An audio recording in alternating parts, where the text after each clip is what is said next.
लुम्बिनी के पास एक मठ में भगवान बुद्ध अपने संघ के भिक्षुक जिज्ञासुओं के साथ सत्संग किया करते थे। एक दिन एक भिक्षुक अतिसार से पीड़ित था। वो इस रोग से इतना कमजोर हो गया था कि उससे खुद की देखभाल भी नहीं हो पा रही थी। कई बार तो वह बेसुध हो जाता और मक्खियां उसके शरीर पर भिनभिनाती रहती।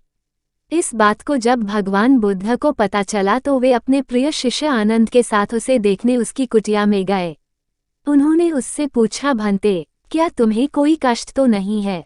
वह भिक्षुक ने बड़े कष्ट के साथ आंखें खोली और उत्तर देते हुए कहा कि हाँ भगवान, मैं अतिसार दस्त उल्टी से पीड़ित हूँ।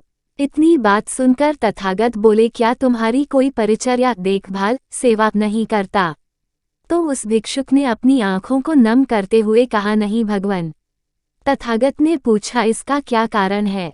तो उस भिक्षुक ने पुनः उत्तर देते हुए कहा कि मैं अपने सहपाठियों के किसी काम का नहीं हूँ, इसलिए वे शायद मेरी ओर देखते नहीं या ध्यान नहीं देते हैं। तब तथागत ने आनंद से जल लाने के लिए कहा। आनंद जलाशय जाकर जल भरा कलश लाता है और तथागत ने बड़ी ही करुणा के साथ उस भिक्षुक का शरीर धोया और साफ सुथरा कर उसे नए वस्त्र पहनाकर आनंद का सहारा लेकर उसे ठीक तरह से कुशासन पर लिटा दिया। आनंद से कहा कि आनंद, इनकी जरूरतमंद भोजन और औषधि की व्यवस्था करो। तथागत वहां से अपनी कुटिया की ओर चल पड़े। तथागत ने आनंद से दूसरे दिन कहा कि संघ के सभी भिक्षुओं को एकत्र करो सत्संग स्थल पर। अचानक तथागत की आज्ञा को पाकर सभी भिक्षुक स्तब्ध रह गए कि आज क्या बात है कि तथागत ने हम सबको सत्संग स्थल पर बुलाया है।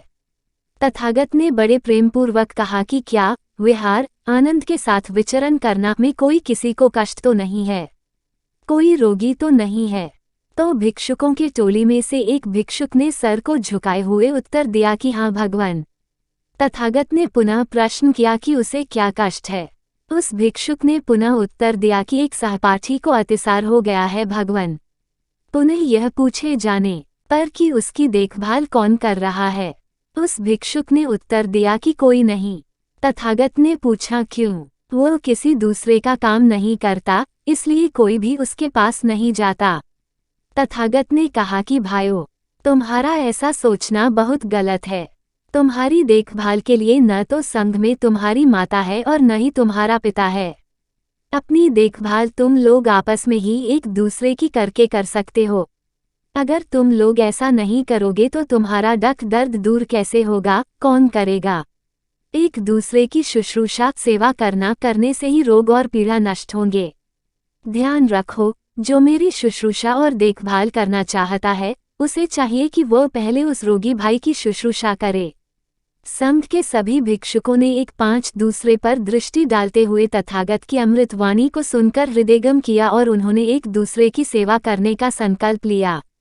उसी वक्त एक भिक्षुक उठा और खड़े होकर तथागत से क्षमा मांगी सभी भिक्षुकों की ओर से। तथागत ने आत्मग्लानि से भरे भिक्षुकों को देखकर कहा कि जाओ, तुम्हें हम क्षमा करते हैं और आज से घृणा, नफरत, भेदभाव, आपसी राग द्वेष को मिटाकर परोपकार की भावना से निष्काम कर्म करते हुए आप सब आगे बढ़ें। एक ही जीवन में सद्गुरु के प्रति निष्ठा, आज्ञा का पालन करते हुए समाज की सेवा, राष्ट्र की सेवा को सर्वोपरि मानकर हम अपने जीवन में आगे बढ़ें और दूसरों को भी प्रेरणा दें कि महात्मा बुद्ध की सशिक्षा एवं समय के महापुरुष के द्वारा दिए गए आत्म तत्व का अनुसरण करते हुए अध्यात्म मार्ग पर अग्रसर हों। तभी सही मायने में महात्मा बुद्ध की सच्ची श्रद्धांजलि होगी।